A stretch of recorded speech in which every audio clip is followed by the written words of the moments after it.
come i cambiamenti climatici o come comunque il clima in generale ha influito sugli insediamenti archeologici e in maniera particolare su quei meravigliosi insediamenti archeologici che abbiamo anche nel nostro circondario che si occupano del culto delle acque.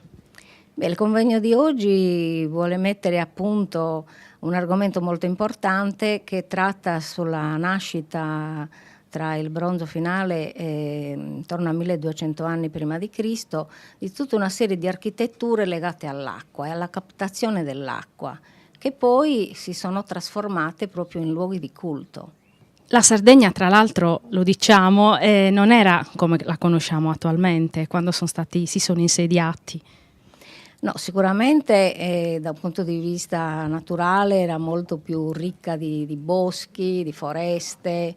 La gente privilegiava gli insediamenti a ridosso dei fiumi, su vallate fertili, colline non troppo alte.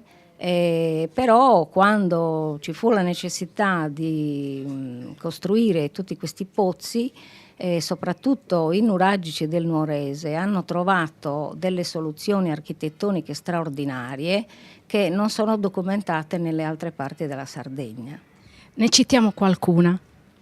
Beh, basta citare su Tempiesu, il complesso dell'acquedotto di Gremano, Romanzesu con quelle serie di vasche, giusto per citarne qualcuna. Tra l'altro, quindi un'importanza per l'acqua che era non solo fonte di vita dal punto di vista pratico, ma anche venerata come una divinità. Beh, per scongiurare proprio il pericolo della siccità, che ovviamente incideva moltissimo anche sull'economia, alla fine l'acqua è stata proprio, come dire, promossa quasi a una divinità.